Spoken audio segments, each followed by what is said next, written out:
الحمد للہ رب العالمین والصلاة والسلام علی اشرف الانبیاء والمرسلین وعلی آلہ واصحابہ اجمعین۔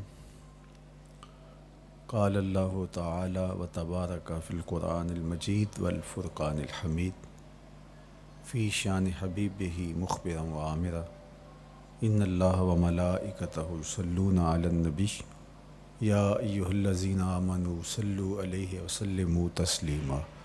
اللہم صلی علی سیدنا و مولانا محمد معدن الجود والکرم صلاۃ و سلاما علیک یا سیدی یا رسول اللہ وعلی آلک و اصحابک یا حبیب اللہ۔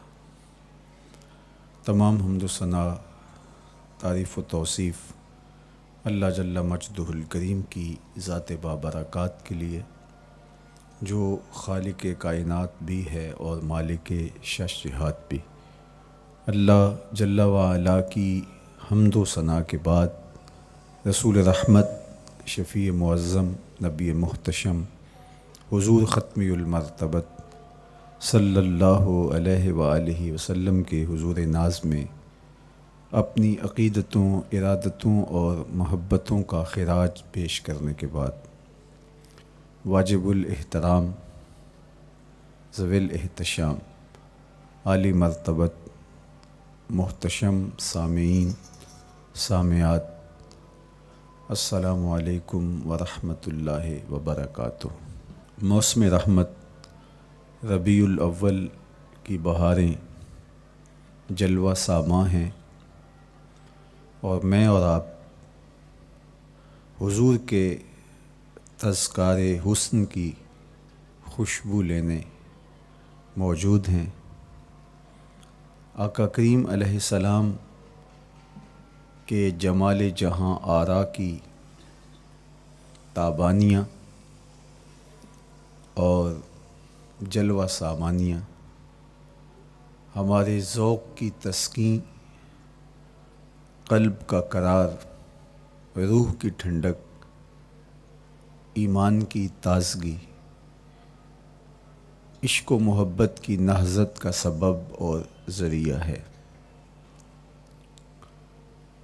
آقا کریم علیہ السلام کے فضائل، حضور علیہ الصلاۃ والتسلیم کے خصائل اور آپ کے شمائل بیان کرنا شروع سے ہی اہل ایمان کا طریقہ رہا ہے۔ خصائل حضور کی سیرت کے عنوان کو کہا جاتا ہے، فضائل حضور کی عظمت و رفعت حضور کے معجزات کا عنوان ہے، شمائل حضور کے اعضائے نور کا تذکرہ جاں فضا ہے، حضور کے حسن و جمال کی باتیں ہیں۔ آقا کریم علیہ السلام کے شمائل پر، خصائل پر، فضائل پر علماء نے بہت کام کیا، تصنیفات چھوڑیں، محدثین نے اس عنوان سے باب باندھے۔ قیامت تک آنے والی انسانیت کے لیے حضور کی سیرت، حضور کے کردار کے عنوانات کتب میں نقش ہیں۔ حضور کی فضل و عظمت کے حوالے، حضور کے معجزات کا بیان، حضور کی رفعت کی کہانیاں اور آقا کریم کو اللہ کی طرف سے عطا کردہ مراتب جلیلہ کا بیان، یہ بھی محبوب موضوع رہا اہل علم کا، اہل محبت کا۔ لیکن حضور علیہ السلام کے شمائل، حضور کی صورت کا بیان، حضور کے حلیہ نور کی باتیں، یہ بھی ترک نہیں ہوئیں۔ عمومی طور پہ ہم شخصیات کے کردار کے حوالے سے، ان کی عادات کے حوالے سے، ان کے خصائل کے حوالے سے، ان کی تعلیمات کے حوالے سے پڑھتے ہیں۔ ان کے شمائل کے حوالے سے اتنی زیادہ تفصیلات نہیں ہوتی، لیکن کائنات میں ذات رسالت مآب صلی اللہ علیہ وآلہ وسلم وہ ذات ستودہ صفات ہے جن کے شمائل کو اس تفصیل سے بیان کیا گیا کہ یہ بھی صحابہ نے بیان کیا کہ حضور کے سر انور اور مبارک داڑھی میں سفید بال کتنے تھے۔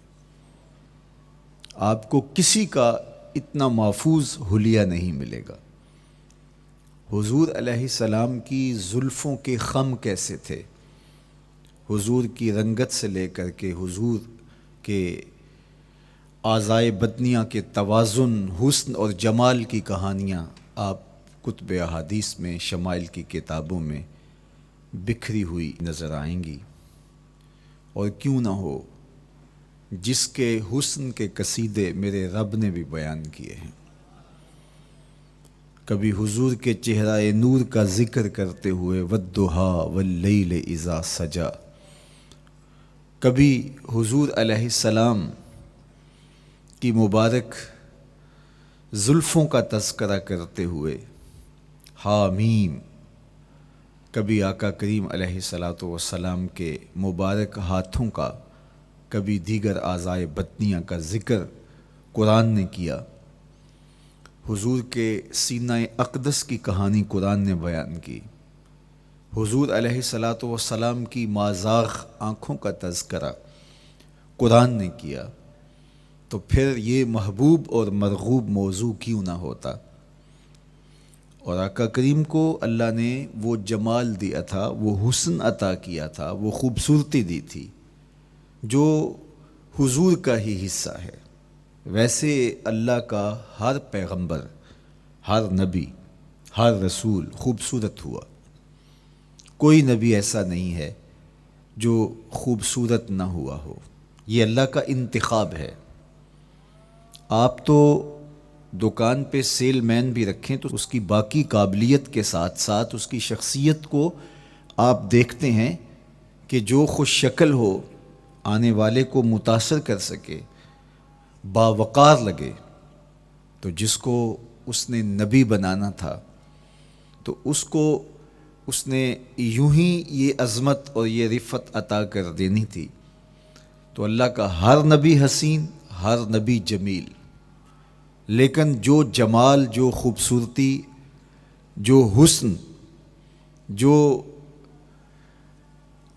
شان و شوکت اللہ نے میرے اور آپ کے آقا و مولا حضور ختمی المرتبت کو عطا کی، وہ حضور کا ہی مقسوم ہے، وہ حضور علیہ السلام کا ہی حصہ ہے۔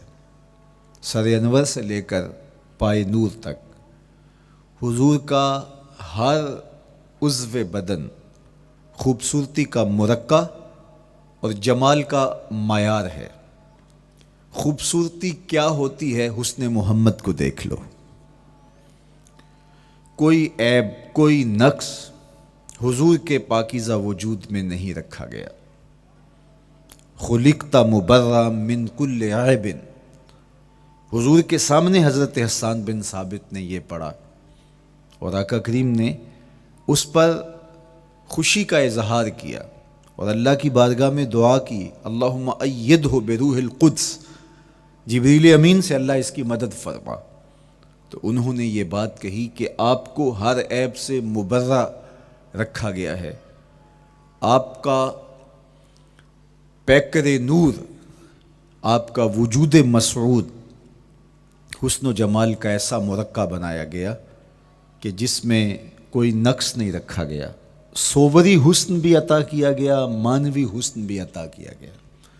حضور کے اعضاء کا جو ظاہری حسن تھا وہ بھی اپنی مثال آپ تھا، اور جو باطنی جمال اور باطنی حسن اور باطنی کمال عطا کیا گیا تھا وہ بھی اپنی مثال آپ ہے۔ اگر حضور علیہ السلام کے مبارک ہاتھوں کو جمال دیا گیا ہے، لیکن جو توانائی عطا کی گئی، جو طاقت عطا کی گئی، ید اللہ کے جو جلوے ان ہاتھوں میں رکھے گئے، وہ بھی ایک دل آویز کہانی ہے۔ اگر آنکھوں کی پتلیاں خوبصورت ہیں اور آپ کی مبارک آنکھوں کی چمک سے کائنات اس کو دیکھ کر کے مبہوت ہو جاتی ہے، مازاق کے کجلے اس میں رکھے گئے ہیں، لیکن اس کا معنوی حسن بھی دیکھیے کہ حضور بیٹھے مدینے میں ہیں اور جنت کا مشاہدہ کر رہے ہیں۔ وہ توانائی بھی عطا کی گئی کہ جس طرح روشنی میں دیکھا جاتا ہے حضور اسی طرح اندھیرے میں دیکھتے ہیں۔ فرمایا صحابہ صفیں سیدھی رکھا کرو، مت سمجھو کہ میں صرف آگے دیکھتا ہوں، میں آگے بھی دیکھتا ہوں، میں پیچھے بھی دیکھتا ہوں، میں تمہارے رکوع بھی دیکھتا ہوں اور دلوں میں پیدا ہونے والے خشوع بھی دیکھتا ہوں۔ اقبال بولے اے فروغت صبح آثار و دہور، چشم تو بی نندائے ما فی الصدور۔ لوگوں کی نظریں تو سینے کے اوپر دیکھتی ہیں، اے آمنہ کے در یتیم تیری نظر تو سینے کے اندر چھپے راز بھی دیکھتی ہے۔ تو صوری حسن بھی اور معنوی حسن بھی اللہ نے اپنے محبوب کو عطا کیا، اور اللہ جل شانہ نے وہ جمال دیا حضور کو کہ جو دیکھتا وہ دیکھتا ہی رہ جاتا۔ ایسی چمک، ایسی رعنائی، ایسی خوبصورتی اور ایسا جمال تھا، دیکھنے والے کہا کرتے ہیں اللہ اللہ، یاد آتا ہے خدا دیکھ کے صورت تیری۔ کتنے لوگ ہیں جنہوں نے صرف حضور کے چہرے کو دیکھا اور لبوں پہ کلمہ جاری ہو گیا۔ معروف نام حضرت عبداللہ بن سلام رضی اللہ تعالیٰ عنہ کا ہے۔ یہودیوں کے بہت بڑے حبر تھے، بہت بڑے عالم تھے۔ حضرت یوسف علیہ السلام کی اولاد سے تعلق تھا، اور اس معاشرت میں ایک وقار کی مسند پہ براجماں رہتے، لیکن جو ہی حضور علیہ السلام مکے سے ہجرت فرما کے مدینہ تشریف لائے تو یہ حضور کو دیکھنے آئے۔ با فضل الصدقہ اٹھا کر دیکھیے کہ ایک مناظرہ ترتیب دیا انہوں نے کہ ان سے یہ بات کروں گا، یہ سوال کروں گا، یہ اعتراض اٹھاؤں گا، لیکن جب حضور کی مجلس میں پہنچے اور آقا کریم علیہ السلام کے رخ زیبا کو دیکھا تو سارے سوال بھول گئے۔ رومی بولے اے لقائے تو جواب ہر سوال، حل شود ہر مشکلت بے کی لوکال۔ تیری ملاقات ہی تو سارے سوالوں کا جواب ہے، تیرا ایک بار دیکھ لینا ہی تو سارے مسئلے حل کر دیتا ہے۔ تو سوالات کا ایک ڈھیر اٹھائے لائے تھے، ایک گٹھڑی باندھ کے لائے تھے سر پہ رکھ کے، لیکن جو ہی حضور کو دیکھا تو وہ جو گٹھڑی باندھ کے لائے تھے اس کی گرہیں ڈھیلی ہونے لگی، پھر سوال تتلیوں کی طرح اڑنے لگے، اور حضور کو دیکھا تو کوئی سوال ہی باقی نہ رہا۔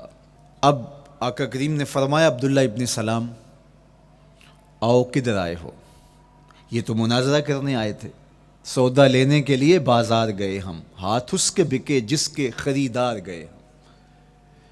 لیکن جب آقا کریم نے پوچھا کہ آؤ کدھر آئے ہو تو انہوں نے کہا حضور میں آپ کا غلام بننے آیا ہوں، تیری تک کے ادامہ میں مرید ہو گئے، حضور کے ہاتھ پہ بیعت اسلام کر لی۔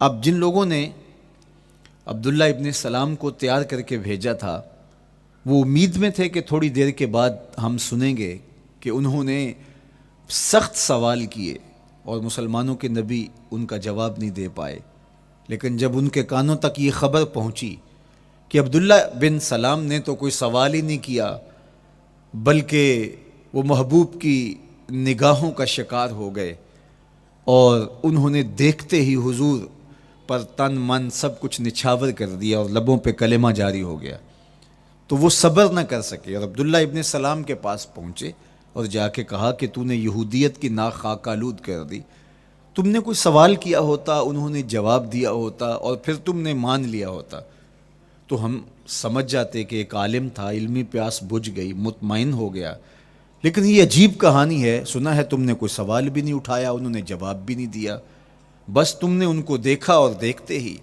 تمہارے لبوں پہ کلمہ جاری ہو گیا، تو یہ کیا کہانی ہوئی؟ تو عبداللہ ابن سلام نے جو جواب دیا وہ آب زر کے ساتھ لکھنے کے قابل ہے۔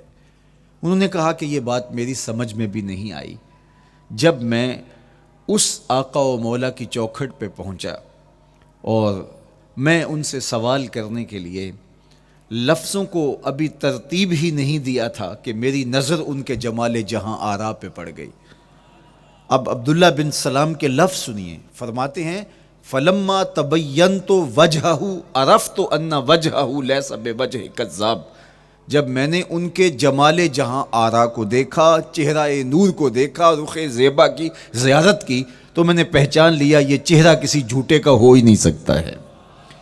دیکھنے والے کہا کرتے ہیں اللہ اللہ، یاد آتا ہے خدا دیکھ کے صورت تیری۔ اللہ نے صورت ہی ایسی بنائی، جمال ہی ایسا دیا، خوبصورتی ہی ایسی دی کہ جو حضور کو دیکھتے وہ دیکھتے ہی رہ جاتے۔ تو کتنے لوگ تھے کہ جنہوں نے محض حضور کو دیکھا، پھر اس کے بعد لب کھلے تو کلمہ ہی جاری ہوا۔ وہ خوبصورتی اور وہ جمال اللہ نے اپنے محبوب کو عطا کیا۔ آقا کریم علیہ الصلوۃ والسلام کا ایک ایک عضو بدن خوبصورتی کا مرقع تھا، بلکہ خوبصورتی کا معیار تھا۔ حسن کیا ہوتا ہے، حسن کا معیار کیا ہوتا ہے، جمال کسے کہتے ہیں، خوبصورتی کی تعریف کیا ہے، اعضائے محمد صلی اللہ علیہ وآلہ وسلم کا توازن دیکھ لو، تمہیں پتہ چلے گا کہ حسن کسے کہتے ہیں۔ حضور علیہ السلام کو اللہ تعالیٰ جل شانہ نے جو حسن بخشا، جو جمال دیا، جو خوبصورتی دی، وہ حضور کے مبارک قدموں سے اس کا انداز کیجئے کہ جس کے قدم اتنے سونے ہیں اس کا چہرہ کتنا سونا ہوگا۔ حضرت عبداللہ بن بریدہ رضی اللہ تعالی عنہ حضور کے مبارک قدموں کا ذکر کرتے ہوئے وصف جمال محمد کی کہانی چھیڑتے ہیں اور فرماتے ہیں کانا رسول اللہ صلی اللہ علیہ وآلہ وسلم احسن البشر قدماً، کہتے ہیں کہ کائنات میں جتنے سونے قدم میرے حضور کے تھے کسی کے تھے ہی نہیں۔ جو جمال اللہ نے حضور کے مبارک قدموں کو دیا تھا، اللہ اکبر، وہ کسی اور کا مقسوم نہیں تھا۔ خوبصورت قدم۔ اور حضرت انس رضی اللہ تعالیٰ عنہ، حضرت ابو ہریرہ رضی اللہ تعالیٰ عنہ، اور حضور کے وصاف ہیں حضرت ہند بن ابی حالہ رضی اللہ تعالیٰ عنہ، یہ حضور کا حلیہ بیان کرتے ہیں۔ حضرت امام حسن بن علی رضی اللہ تعالیٰ عنہ نے حضرت ہند بن ابی حالہ کو ایک دن کہا کہ مجھے اپنے آقا و مولا کا حلیہ بتاؤ، تو انہوں نے حضور کا حلیہ بیان کیا۔ یہ حضور کے وصاف ہیں، چونکہ انہوں نے حضور علیہ السلام کو بہت قریب سے دیکھا اور آقا کریم علیہ السلام کی زیارت سے مالا مال ہوئے۔ ویسے حضرت امام حسن نے بھی تو حضور کو دیکھا تھا، اور بھی اصحاب نے حضور کو دیکھا تھا۔ یہاں یہ بات دلچسپی سے خالی نہیں ہے کہ صحابی ہی تب بنتا ہے جب وہ حضور کو بنظر ایمان دیکھے، لیکن صحابہ ایک دوسرے سے پوچھتے تھے کہ بتاؤ حضور کیسے تھے؟ میاں تم نے نہیں دیکھا؟ تو وہ کہتے تھے دیکھ کر بھی نہیں دیکھا۔ صرف چند لوگ ہیں جو حضور کا حلیہ بیان کرتے ہیں۔ اس کی کیا وجہ؟ تو علماء نے لکھا کہ حضور کے چہرے پہ جلووں کی تابش ایسی تھی اور حضور کا جمال ایسا تھا اور اس کی چمک ایسی تھی کہ کسی میں ہمت ہی نہیں تھی کہ وہ جی بھر کے دیکھ سکے۔ تو بعد میں ایک دوسرے سے پوچھتے تھے بتاؤ تم نے دیکھا تو حضور کیسے تھے؟ اگر ان لوگوں کی تعداد میں آپ کو بتاؤں تو 3 درجن سے زیادہ نہیں ہوگی جو حضور علیہ السلام کے وصاف ہیں، حضور کے حلیہ نگار ہیں، جو آقا کریم علیہ الصلوۃ والسلام کی صورت کا نقشہ بیان کرتے ہیں۔ دیکھا 1,24,000 اصحاب نے ہے، لیکن جو وصف بیان کرتے ہیں، شمائل رسول کو بیان کرتے ہیں، ان کی تعداد 3 درجن سے زیادہ نہیں ہے۔ اور یہ بھی وہ لوگ ہیں جنہوں نے حضور کو بچپن میں دیکھا، جنہوں نے حضور کو سوئے ہوئے دیکھا، حضور کو بہت قریب سے دیکھا۔ حضور علیہ الصلوۃ والسلام کے پاس ان کا آنا جانا بہت زیادہ تھا، اس طرح انہوں نے حضور علیہ السلام کو دیکھا۔ حضرت حسان بن ثابت رضی اللہ تعالی عنہ فرماتے ہیں کہ میں جو حضور کا حلیہ بیان کرتا ہوں تو اس کا سبب یہ ہے کہ میرے پاس حضور کو دیکھنے کا ایک طریقہ آ گیا تھا۔ فلما نظرت الی انوارہ فودعت کفی علی عینی خوفا من ذہاب بصری، کہا کہ جب میں حضور کو دیکھتا تھا تو اپنی آنکھوں پر انگلیاں رکھ کے انگلیوں کی اوٹ سے دیکھتا تھا کہ حضور کے جلووں کی چمک سے میری آنکھوں کی بینائی نہ جاتی رہے۔ یہ کون کہہ رہے ہیں؟ حضرت حسان بن ثابت رضی اللہ تعالیٰ عنہ۔ اور آپ جانتے ہیں حضرت حسان بن ثابت رضی اللہ تعالیٰ عنہ شاعر ہیں، اور شاعر حسن دیکھنے میں بڑا دلیر ہوتا ہے، اور یہ حسن بھی ابھی پوشیدہ ہے، 70,000 بشریت کے پردے ڈالے گئے ہیں۔ اگر یہ حسن بے نقاب ہوتا تو کوئی جلووں کی تاب ہی نہ لا سکتا۔ یہی بہتر ہے کہ وہ پردے میں رو پوش رہے، وہ اگر پردہ اٹھا دے تو کسے ہوش رہے۔ کس کی ہمت تھی؟ اب چھپا ہوا مستور حسن بھی اگر دیکھتے ہیں تو آنکھوں پہ انگلیاں رکھ کے دیکھتے ہیں، اور بیان کرنے والوں کی تعداد میں نے عرض کی کہ 3 درجنوں سے زائد نہیں ہے۔ تو یہ وہ لوگ ہیں جنہوں نے حضور کو دیکھا۔ اب امام حسن پوچھ رہے ہیں حضرت ہند بن ابی حالہ رضی اللہ تعالی عنہ کو کہ آپ نے حضور کو دیکھا تو مجھے بتائیے میرے نانا کا جمال کیسا تھا۔ تو حضرت ہند بن ابی حالہ نے حضور کا حلیہ بیان کیا۔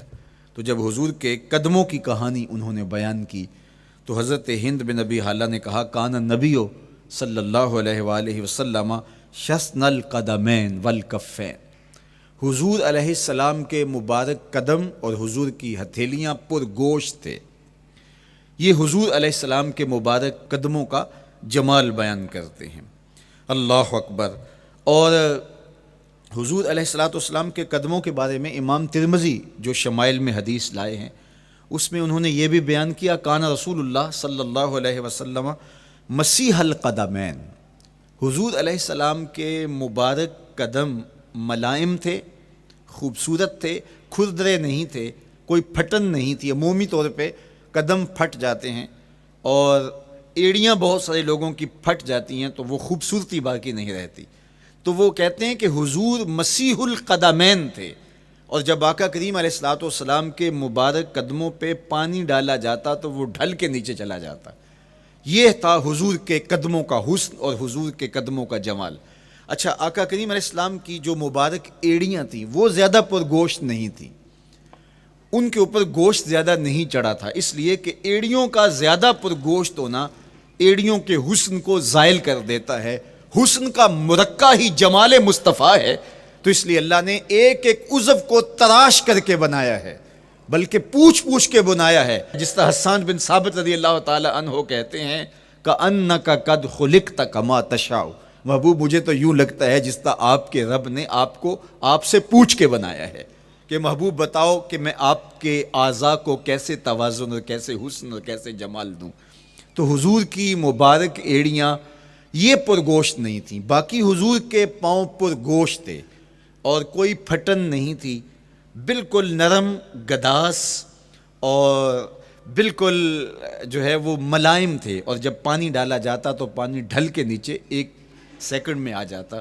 یہ اللہ نے محبوب کو حسن دیا۔ حضرت ہند بن ابی حالہ نے کہا کہ حضور کے مبارک تلوے جو تھے وہ درمیان سے اٹھے ہوئے تھے، ایڑیوں سے لے کر کے انگلیوں تک یہ تلوہ کہلاتا ہے، جو اس کا نچلا حصہ جو زمین سے مس کرتا ہے، اور اس میں جو درمیان والا حصہ ہے یہ اٹھا ہوا ہو اور بالکل پاؤں سیدھا نہ ہو تو یہ پاؤں کا حسن ہے۔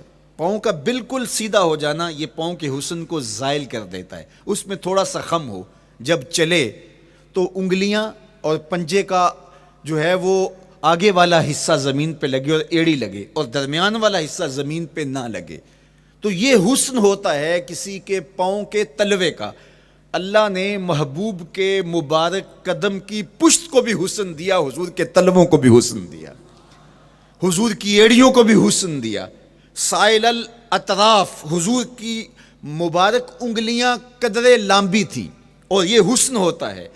انگلیاں چھوٹی ہوں، ان کا قد پست ہو تو پاؤں کی خوبصورتی دکھائی نہیں دیتی، لیکن اللہ نے اپنے محبوب کی انگلیوں کو بھی ایک لمبائی عطا کر کے اس کو بھی ایسا جمال دیا تھا، یار جو پاؤں کو دیکھتا رہے وہ پاؤں کو ہی دیکھتا رہ جائے۔ اللہ اکبر۔ اچھا، بعض احادیث میں آتا ہے کہ حضور علیہ السلام کے مبارک تلوے جو ہیں لیس لہا اخمس، یہ لفظ ہیں کہ وہ اخمس نہیں تھے، یعنی وہ درمیان سے اٹھے ہوئے نہیں تھے، تو اس کا کیا مطلب ہے؟ یہ حضرت ابو ہریرہ رضی اللہ تعالیٰ عنہ سے جو مروی روایت ہے اس میں یہ ہے لیس لہا اخمس، اور حضرت ہند بن نبی حالہ سے جو حضور کے مبارک تلووں کا حسن بیان کیا گیا ہے، تو اس میں یہ بیان کیا گیا ہے کہ حضور علیہ الصلوۃ والسلام کا مبارک قدموں کا تلووں کا حسن یہ تھا کہ وہ درمیان سے تھوڑے سے اٹھے ہوئے تھے، اور یہ خوبصورت پاؤں کا جمال ہوتا ہے۔ تو ان دو چیزوں میں علماء نے تطبیق کی ہے۔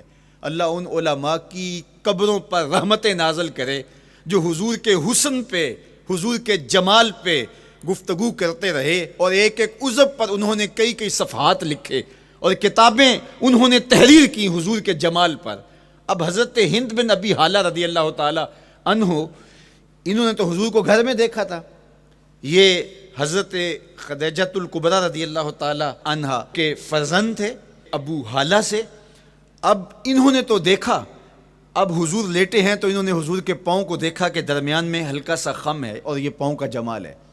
اب حضرت ابو ہریرہ رضی اللہ تعالی عنہ نے جو حضور کے پاؤں کو دیکھا تو یہ اندرون خانہ کا دیکھنا نہیں تھا، تو انہوں نے کیسے دیکھا؟ تو حضرت ابو ہریرہ سے مروی ایک روایت سے سمجھ آتی ہے کہ انہوں نے جو کہا کہ لیس لہا اخمس، کہ ان کے مبارک تلوے درمیان سے اٹھے ہوئے نہیں تھے بلکہ بالکل برابر تھے، تو اس کا کیا مطلب ہے؟ تو حضرت ابو ہریرہ سے ایک روایت مروی ہے، وہ فرماتے ہیں کہ جب حضور علیہ السلام کسی چٹان کے اوپر چلتے تو حضور علیہ الصلوۃ والسلام کا وہاں قدم پڑتا تو وہ اس چٹان کے اندر حضور کا قدم گھس جاتا، وہ موم کی طرح چٹان نرم ہو جاتی۔ اس طرح زمین پر بھی حضور چلتے تو مبارک پاؤں کا جو نشان قدم ہے وہ پورا دکھائی دیتا۔ تو حضرت ابو ہریرہ رضی اللہ تعالیٰ عنہ اس سے یہ سمجھے کہ حضور کے تلوے جو ہیں وہ برابر ہیں۔ تو علماء نے اس پر گفتگو کی ہے۔ ایک تو حضور جب چلتے تھے تو آقا کریم پورے زور سے قدم زمین پہ رکھتے تھے اور اس وقار سے چلتے تھے کہ جس طرح حضور اونچائی سے نیچے کی طرف اتر رہے ہوں۔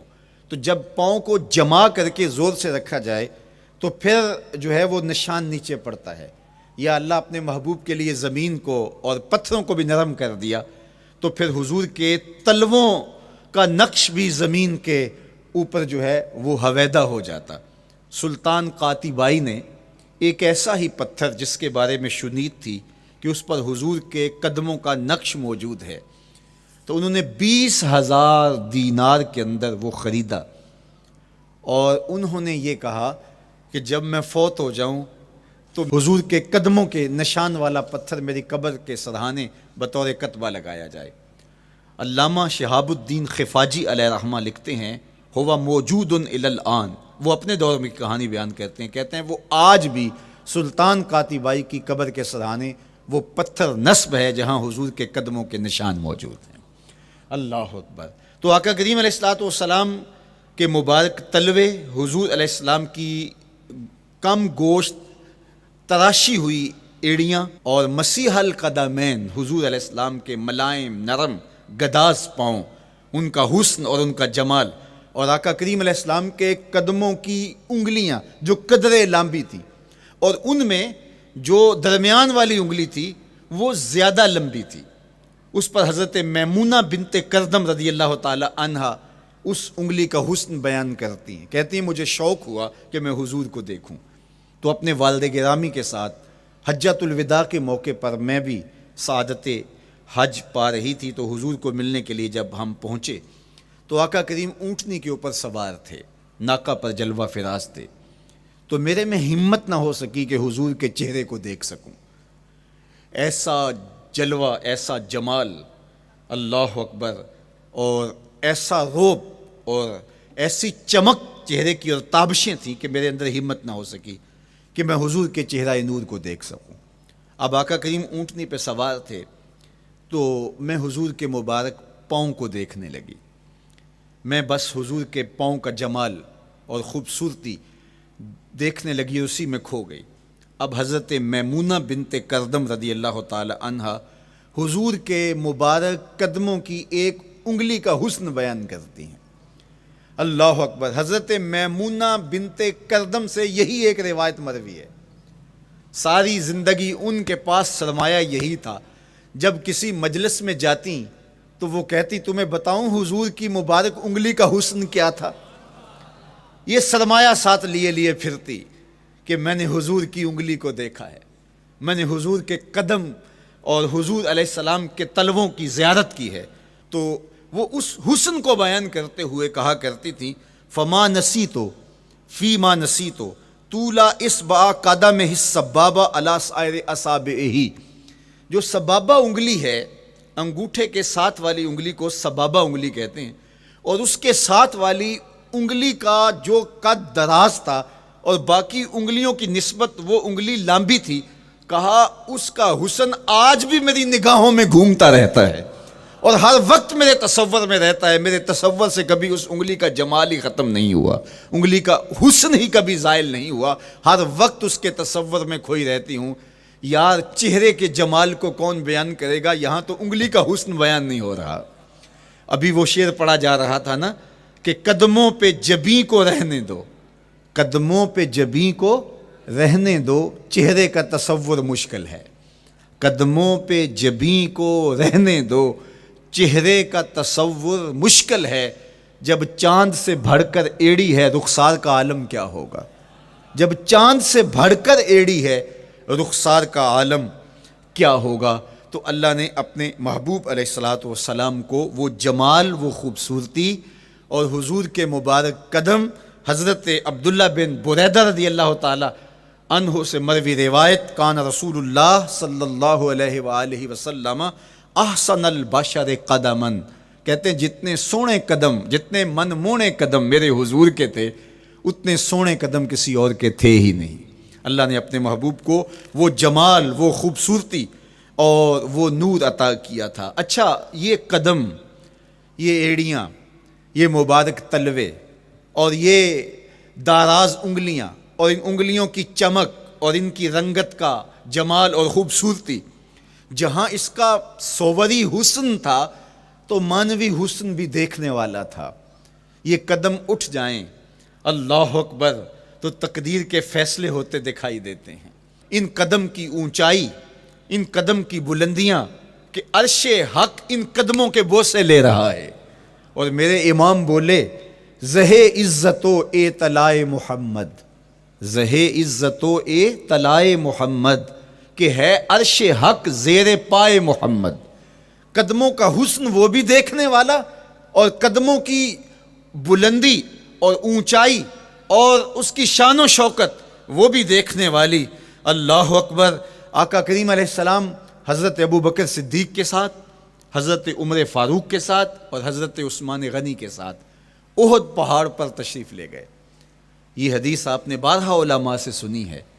احد کی چھاتی پہ جب حضور کے قدم آئے اللہ اکبر تو وہ خوشی سے جھوم اٹھا، مقدر جاگ گئے، بخت بیدار ہو گئے.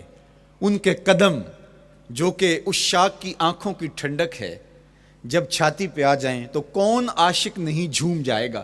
یہ تو حضور کے قدموں کے حسن کو بیان کیا جا رہا ہے. آپ کی روح رقص کر رہی ہے اور آپ کا دل جو ہے وہ ایک عجیب سرور اور کیف کی وادی میں اور ایک جو ہے وہ خوشیوں کے جو ہے وہ عالم میں نہال ہوتا چلا جا رہا ہے.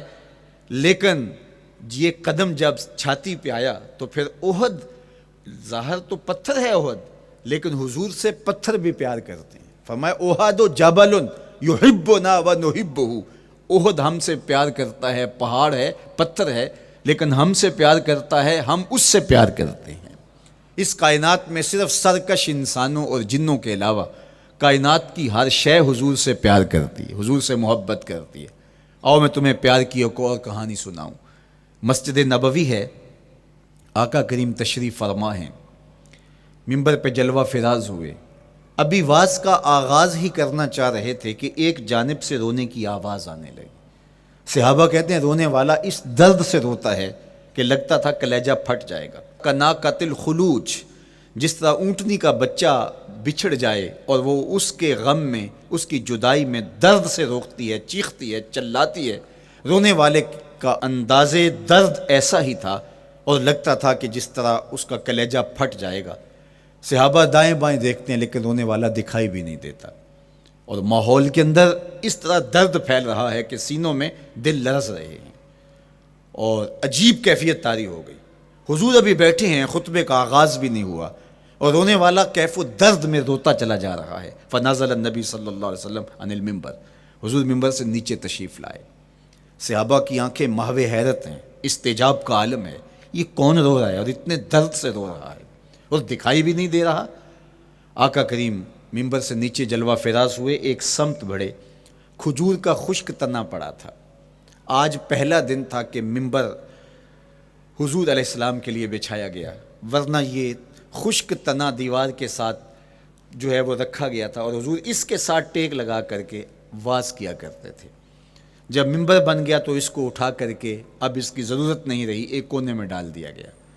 اب جو ہی حضور ممبر پہ تشریف فرما ہوئے تو اس خشک تنے کا کلیجہ لرز اٹھا اور وہ ایسے روتا تھا جس طرح اونٹنی کا بچہ بچھڑ جائے اور وہ روتی ہے، اس طرح وہ خشک تنا رو رہا تھا۔ اس تنے ہنانا در ہجر رسول زار می نالت چو ارباب عقول، جس طرح عقل والے، جس طرح جو ہے وہ فہم و ادراک رکھنے والے لوگ روتے ہیں درد سے، وہ رو رہا تھا۔ آقا کریم علیہ السلام اس کے پاس گئے اور اس کو اپنی آغوش میں سمیٹ لیا۔ بچھڑا ہوا بچہ جب اپنی ماں کو ملے تو اس کی ہچکیاں بن جاتی ہیں، اس کی گھگھی بن جاتی ہے، تو یہی کیفیت اس کی ہو گئی اور آقا کریم اپنا دستے رحمت اس کے اوپر پھیرتے چلے جاتے ہیں۔ بتدریج اس کی سسکیاں، اس کے رونے کی آواز کم ہوتی چلی جا رہی ہے۔ آہستہ آہستہ وہ خاموش ہو گیا۔ حضور پھر دوبارہ تشریف لائے اور ممبر پہ خطبہ دینے سے قبل صحابہ کی آنکھوں میں استجاب کا عالم دیکھا، حیرت کی فراوانی دیکھی۔ فرمایا کہ تم جو سوال کرنا چاہ رہے ہو، جو تمہاری آنکھوں میں پوشیدہ سوال ہے، میں اس کو اچھی طرح جانتا ہوں۔ لو لم افعل ہاکذا لحن الی یوم القیامہ، اگر میں ممبر سے اتر کے اپنے عاشق زار کو یوں تسلی نہ دیتا، یہ قیامت تک یوں ہی روتا ہی رہتا۔ حضرت محمد بن سیرین رضی اللہ تعالیٰ عنہ کہا کرتے تھے کہ حضور کی محبت میں ایک خشک تنا بھی زار و زار روئے تو جس کے سینے کے اندر محبت بھرا دل ہے تو وہ حضور کے عشق میں آنسو کیوں نہیں بہائے گا؟ حضور کی یاد میں اس کی آنکھیں آنسو کا خراج کیوں نہیں دیں گی؟ تو وہ خشک تنا حضور کی محبت میں رو رہا ہے۔ اب ہے یہ پتھر، لیکن میرے حضور فرماتے ہیں کہ یہ پہاڑ مجھ سے پیار کرتا ہے اور میں اس سے پیار کرتا ہوں۔ اب حضور اپنے اس محب کے گھر تشریف لے گئے اور اس کی چھاتی پہ قدم رکھا تو وہ خوشی سے جھوم اٹھا۔ فضاربا برجلہ، اپنا مبارک پاؤں زور سے مارا۔ فقال اسبت احد فانما علیک نبی و صدیق و شہیدان، فرمایا احد ٹھہر جا، تیرے اوپر اللہ کا ایک نبی ہے، ایک صدیق اور 2 شہید ہیں۔ تو حضور کی مبارک ایڑی کے لگنے کی دیر تھی، حضور کے قدم کی ضرب کی دیر تھی کہ اس کا زلزلہ تھم گیا۔ میرے امام بولے ایک ٹھوکر سے احد کا زلزلہ جاتا رہا، ایک ٹھوکر سے احد کا زلزلہ جاتا رہا، رکھتی ہیں کتنا وقار اللہ اکبر ایڑیاں۔ زلزلہ آ گیا اس کے اوپر، وہ جھومنے لگا، لیکن حضور نے اپنا مبارک قدم مارا اور وہ ٹھہر گیا۔ اللہ اکبر۔ تو یہ پہاڑ آج بھی اس شاخ جب شہر مدینہ میں حاضر ہوتے ہیں تو وہ احد پہ تو ضرور جاتے ہیں، حضرت امیر حمزہ کے مزار پہ حاضری دینے کے لیے اور اس جبل احد کو دیکھنے کے لیے۔ اور یقین جانیے گا جبل احد کو جب ہم دیکھتے ہیں تو عجیب کیفیات میں ڈوب جاتے ہیں۔ میں تو وہاں دوستوں کو کہا کرتا ہوں کہ آج پورا مدینہ بدل گیا ہے، یعنی اس کی وہ صورت، وہ کچے مکان، وہ گروندے، وہ گھر، وہ کوچہ و بازار، وہ کچی سڑکیں، وہ ماحول آج وہ آپ کو نظر نہیں آ رہا۔ جہاں کچے مکان تھے جن کے اوپر چھت کھجور کے پتوں کی پڑی تھی، وہاں عالی نصب پلازے آپ کو نظر آتے ہیں، فلک بوس آپ کو ہوٹل نظر آتے ہیں۔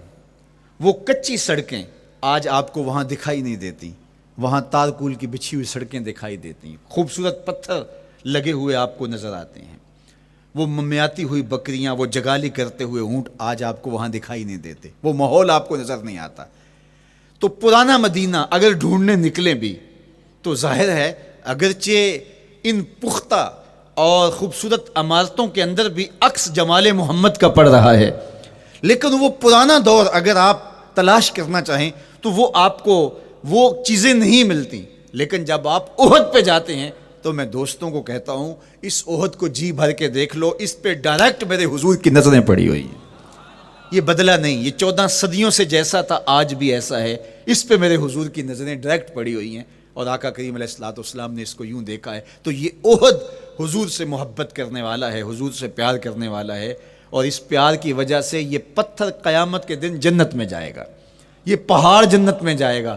یار اگر ایک پہاڑ حضور سے پیار کر لے تو وہ مکین جنت بن جاتا ہے, اور اگر حضور کا غلام ایک عاشق حضور سے محبت کرے تو اللہ اس کو کتنے درجے عطا فرمائے گا. تو آقا کریم نے زور سے قدم مارا اور فرمایا احد ٹھہر جا, تیرے اوپر اللہ کا ایک نبی ہے, ایک صدیق ہے اور 2 شہید ہیں. اللہ اکبر. تو یہ حضور علیہ الصلوۃ والسلام کے مبارک قدم کی شان ہے, یہ حضور کے مبارک قدم کا جمال ہے اور اس کی خوبصورتی ہے. غزوہ ذات الرقاع کے اندر حضرت جابر کا اونٹ چلتے چلتے تھک گیا, سفر لمبا تھا اور اونٹ کمزور تھا, تو چلتے چلتے اس کو تھکن ہو گئی. اب وہ قافلے سے پیچھے رہتا چلا جاتا ہے, تو اس نے حضور کی خدمت میں عرض کی یا رسول اللہ یہ اونٹ تھک گیا ہے اور میں قافلے کے ساتھ چل نہیں پا رہا. تو آقا کریم علیہ الصلوۃ والسلام نے اپنے مبارک قدم سے اس اونٹ کو ٹھوکر لگائی.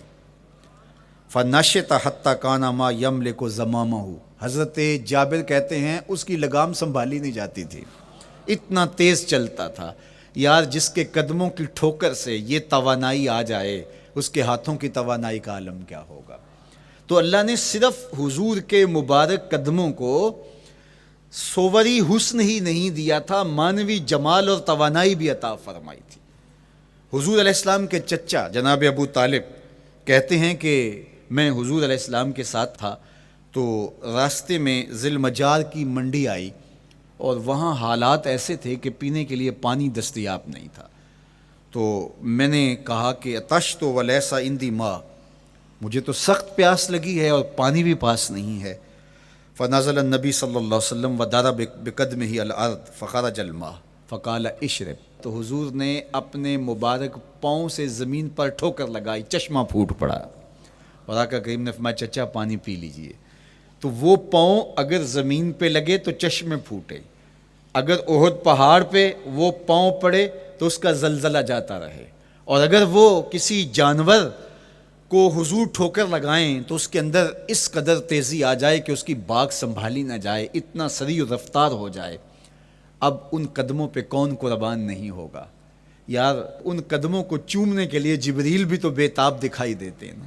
معراج کی شب جب جبریل حاضر خدمت ہوئے, حضور محو استراحت ہیں, تو جبریل عرض گزار ہوئے مالک تیرا محبوب تو سو رہا ہے. اللہ اکبر, تبارک اللہ شان تیری, تجھی کو زیبا ہے بے نیازی. کہیں پہ جوش لن ترانی, کہیں تقاضے وصال کے تھے. ایک کوہ طور پہ خود چل کے جاتا ہے اور عرض گزار ہوتا رب آرنی انظر الیک, مالک تجھے دیکھنا چاہتا ہوں. اللہ اکبر, سراپا چشم بنا ہوا ہے اور کہتا ہے مالک میں تجھے دیکھنا چاہتا ہوں. جواب کیا آتا ہے لن ترانی, تم نہیں دیکھ سکتے, میرے جلووں کی تاب نہیں لا سکتے. ایک خود چل کے جا رہا ہے اور تقاضۂ رویت کرتا ہے, اور جواب آتا ہے لن ترانی. اور ایک سویا ہوا ہے چادر اوڑھ کے, اور جبریل کہتے ہیں محبوب اٹھیے, رب آپ کو بلا رہا ہے. تبارک اللہ شان تیری, تجھی کو زیبا ہے بے نیازی. کہیں پہ جوش لن ترانی, کہیں تقاضے وصال کے تھے. تو جبریل حاضر خدمت ہوئے, حضور استراحت میں ہیں, تو آواز آئی یا جبریل و قبل قدم ہے, میرے محبوب کے قدموں کو چوم لے. اب جبریل حضور علیہ السلام کے قدموں کو بوسے دے رہے ہیں. کسی نے جبریل سے تصور کے عالم میں پوچھا, حضور کے قدم چومے, حضور کے تلووں کو بوسے دیے, بتا کیفیت کیا ملی؟ تو بولے نہ جنت کی کلیوں میں دیکھا مزہ جو محمد کی تلیوں میں دیکھا. وہ سرور وہاں جو نصیب ہوا. وفد عبد القیس جب مدینہ المنورہ آیا تو ان میں ایک صاحب ہیں, وہ کہتے ہیں میں دوڑتا ہوا حضور کے پاس آیا, بس بے چینی تھی, اضطراب تھا. جب آپ مدینہ المنورہ میں جاتے ہیں تو آپ کو جا کے گاڑی اتارتی ہے اور آپ ہوٹل میں سامان رکھتے ہیں, تو پھر کتنی جلدی ہوتی ہے کہ جلدی سے غسل کریں اور جلدی سے نیا لباس پہنیں اور جا کے ہرے گنبد کو دیکھیں, حضور کی مبارک مسجد کی زیارت کریں, ان کوچہ و بازار میں جائیں جہاں حضور کے مبارک قدم لگے تھے۔ اللہ اکبر۔ تو اب یہ وفد عبد القیس جب آیا تو ان میں ایک صحابی حضرت زرع رضی اللہ تعالیٰ عنہ فرماتے ہیں کہ میں پھر تیزی کے ساتھ گیا اور پھر ہم جا کے حضور کے ہاتھ بھی چومنے لگے، حضور کے قدم بھی چومنے لگے۔ یہ سعادت مند قدم جن کے بوسے صحابہ دیتے ہیں، کبھی جبریل کے بوسہ گاہ بنتے ہیں، کبھی احد پہاڑ کی چھاتی ان قدموں کو چومتی ہے۔ یہی قدم ایک موقع ایسا آتا ہے یاد خدا میں، اللہ کے شکرانے میں، نماز میں لمبے قیام میں سوج جاتے ہیں، اور میرا مالک کہتا ہے اے چادر اوڑھنے والے ساری رات جاگا نہ کر، کبھی سو بھی لیا کر۔ اللہ اکبر۔ تو یہ حضور علیہ السلام کے مبارک قدموں کا جمال اور مبارک قدموں کا حسن اور خوبصورتی ہے۔ اللہ نے اپنے محبوب علیہ السلام کے مبارک قدموں کو صوری اور معنوی حسن سے نوازا، اور یہ حسن حضور کے مبارک قدموں کا ہے، پھر جس کے قدم اتنے سونے ہیں اس کا چہرہ کتنا حسین ہوگا۔ ایک سوال اٹھ سکتا ہے کہ حضور کے حسن کو بیان کرنے کا مقصود کیا ہے؟ تو صاحب، کسی کے حسن کو بیان کرنے کا مقصود یہی ہوتا ہے کہ اس سے پیار اور محبت کا ربط قائم ہو، اور اگر قائم ہے تو مضبوط ہو۔ ہم حضور علیہ السلام کے حسن کو بیان اسی لیے کرتے ہیں، اور محدثین نے اس پر باقاعدہ کتابیں اسی لیے لکھیں اور کتب حدیث میں باقاعدہ شمائل رسول پہ باب اسی لیے باندھے تاکہ لوگوں کے سینے میں حضور کی محبت کی جوت لگے، اور وہ جو شعلہ جوالہ ان کے سینے میں حب رسول کا ہے وہ اور بھڑک اٹھے، اور بندہ جس سے محبت کرتا ہے پھر اس کی اطاعت بھی کرنے لگ جاتا ہے۔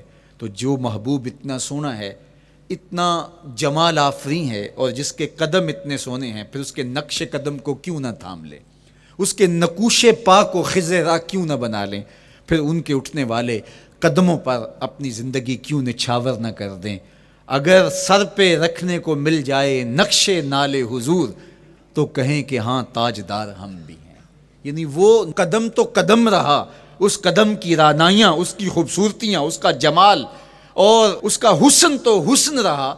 جہاں وہ مبارک قدم لگا، جہاں وہ نقش لگا، اگر وہ نقش بھی سر پہ رکھنے کو مل جائے تو کہا کہ اگر سر پہ رکھنے کو مل جائے نقش نال حضور، حضور علیہ السلام کا قدم تو جزو بدن رسول ہے۔ حضور علیہ السلام کے مبارک قدموں میں وہ جو نالین تھی، اس نالین کا بھی نقش وہ اگر سر پہ رکھنے کو مل جائے تو ہم زمانے کے تاجدار کہلائیں گے، اور جن کے سر پہ حضور کا قدم آ جائے ان کا مرتبہ کیا ہوگا۔ تو یہاں اس نقش کو بھی دیکھیے، حضور کے مبارک قدموں میں جو نالین آیا اس کو نالین شریف کہتے ہیں۔ اس نال کو نال شریف یا ان نالین کو نالین شریف کہا جاتا ہے، اس لیے کہ وہ حضور کے مبارک جسم سے جڑ گئے، حضور سے ان کا ربط پیدا ہو گیا، وہ جزو بدن رسول نہیں ہیں، تو اس کا یہ مرتبہ ہے۔ تو پھر حضور علیہ السلام کی شان اور حضور کی عظمت کیا ہوگی، اللہ اکبر۔ بلکہ حضور علیہ السلام کے نالین جہاں رکھے جائیں، وہ کسی نے کہا نا کہ ذرے اس خاک کے تابندہ ستارے ہوں گے، ذرے اس خاک کے تابندہ ستارے ہوں گے جس جگہ آپ نے نالین اتارے ہوں گے۔ وہ جگہ جہاں حضور کے قدم نہیں، حضور کے قدموں سے مس ہوئے ہوئے نالین رکھے جائیں، وہاں جو ذرے اس نالین کے تلووں کو چومتے ہیں وہ بھی آسمان کے ستاروں سے اس شاخ کو حسین دکھائی دیتے ہیں، وہ بھی زیادہ چمکدار دکھائی دیتے ہیں، اور اس شاخ کی آنکھوں کا سرما اور ان کے دل کا قرار اور روح کی ٹھنڈک قرار پاتے ہیں۔ تو یہ ہے حضور علیہ السلام کی نسبت کا احترام اور حضور کی محبت کا اثر جو اس شاخ کے سینے میں محسوس کیا جاتا ہے۔ اللہ مجھے آپ کو اپنی خاص پناہیں، امان اور حفاظتوں کا حصاد بخشے۔ کار ما آخر شدو آخر ز ما کار نشد، مشت خاک ما غبار کوچائے یار نشد۔